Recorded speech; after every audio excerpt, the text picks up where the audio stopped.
इस काबिल बनाने वाले हमारे गुरुदेव आदरणीय कमलेश गार्जन उमेश बाबू और प्रेम से सदा संबोधन के शब्द रखने वाले युवा राजद के जिलाध्यक्ष भरत भाई,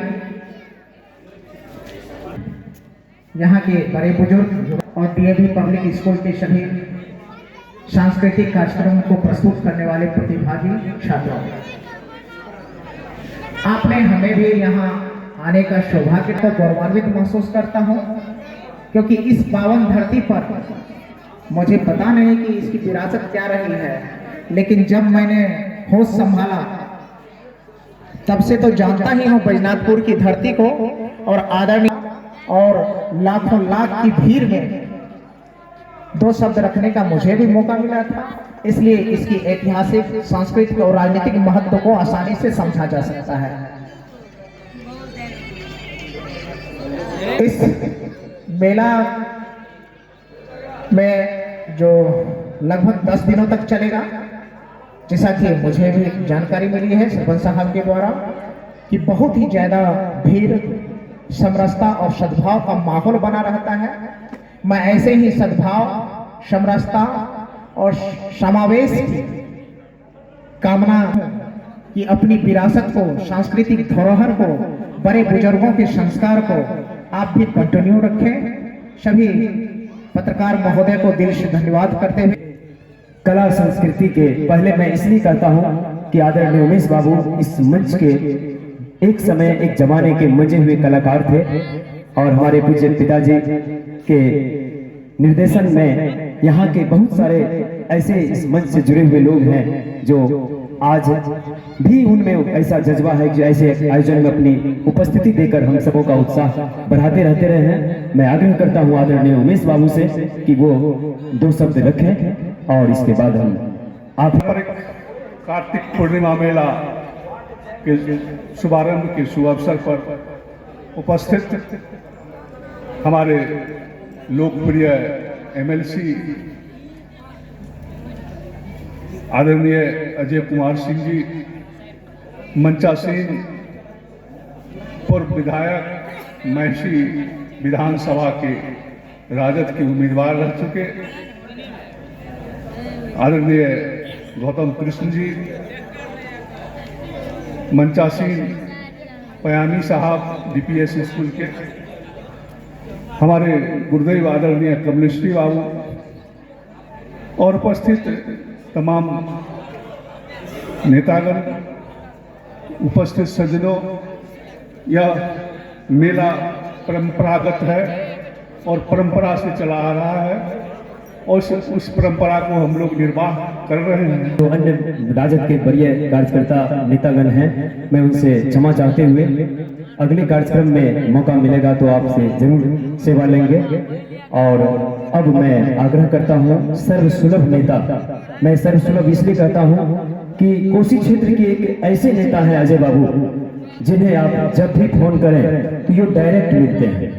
बहुत नेता हैं कि ठीक है बात कराते हैं, कोशिश करते हैं, लेकिन ऐसे डायरेक्ट नेता, जनप्रतिनिधि को ऐसा ही होना चाहिए। तो मैं विशेष लाग लपेट न रखते हुए, अलंकार न रखते हुए, मैं आदरणीय अजय बाबू को आग्रह करता हूं कि वो आए और महाकार्तिक पूर्णिमा मेला के इस उद्घाटन संबोधन में अपनी बात दो शब्द रखें।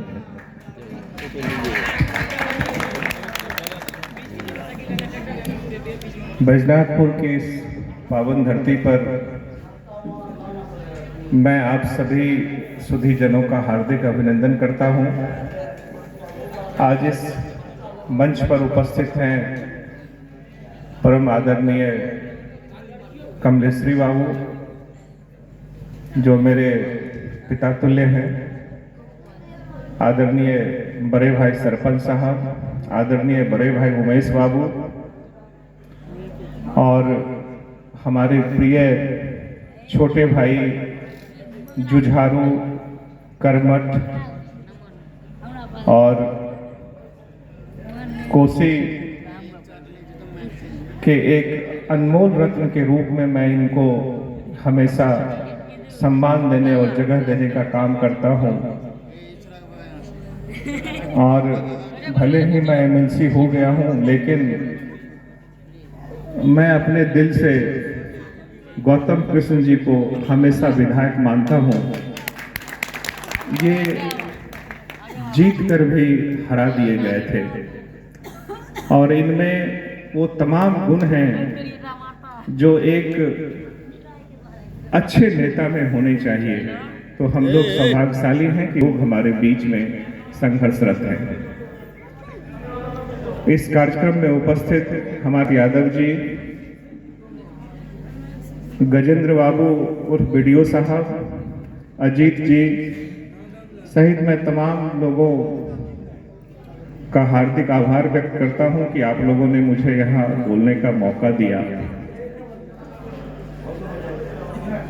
ये जबर भी देखा है तारीख की नजरों ने, लम्हों ने खता की थी सदियों ने सजा पाई। आज जो मैं लेट पहुंचा हूं, इसके पीछे भारत जी की हठधर्मिता और जिद थी। 11 बजे मेरी विधान परिषद में मीटिंग थी। भारत जी ने आदेश और फरमान जारी किया कि सरपंच साहब का आदेश है कि आपको आना ही पड़ेगा। मैं मीटिंग कंक्लूड होते ही भागते भागते आया हूं, जबकि मैंने कहा था कि मुझे थोड़ा लेट हो सकता है। और जब लेट हुआ है तो बच्चियों के साथ भी अन्याय ही हुआ है। इतनी देर तक उनको रहना पड़ा और आपको भी इंतजार करना पड़ा। लेकिन ये मेरा सौभाग्य है कि मैं इस धरती पर 1 तारीख के बाद जब मेरा चुनाव था 1 अप्रैल को, तो आदरणीय नेता बिहार की आन बान शान तेजस्वी जी ने इसी मंच से हम सभी को संबोधित किया था। और वो संबोधन इतना जोरदार था। उस संबोधन का संवाद में एक ऐसी प्रतिभा थी, एक ऐसी जिजीविषा थी, एक ऐसी हठधर्मिता थी, एक ऐसा संकल्प था कि उस संदेश में 4 तारीख के चुनाव में मेरे पक्ष में मतदान कराया। तो ये धरती मुझे हमेशा याद रहेगी। अभी आदरणीय उमेश बाबू ने गोस्वामी जी की चरपाल वाले गोस्वामी जी हमारे लिए, हमारे दिल में बहुत ही आदर के पात्र हैं कि मैंने चलना, बोलना और सब कुछ उन्हीं से सीखा था। जब मैं स्कूल नहीं जाना चाहता था छुटपन में, गोस्वामी जी मुझे मेरे घर से टीबी रोड में एक स्कूल था, उसमें हेडमास्टर हुआ करते थे और गोद में उठाकर ले जाते थे। मुझे आज भी इस धरती को मैं उसी नज़रों से देखता हूं और ये मेरे लिए सौभाग्य की बात है कि इस धरती पर मुझे आने का मौका मिला और ये गोस्वामी जी की कर्मभूमि और जन्मस्थली भी है। ये मेरे लिए बहुत ही सौभाग्य की बात है।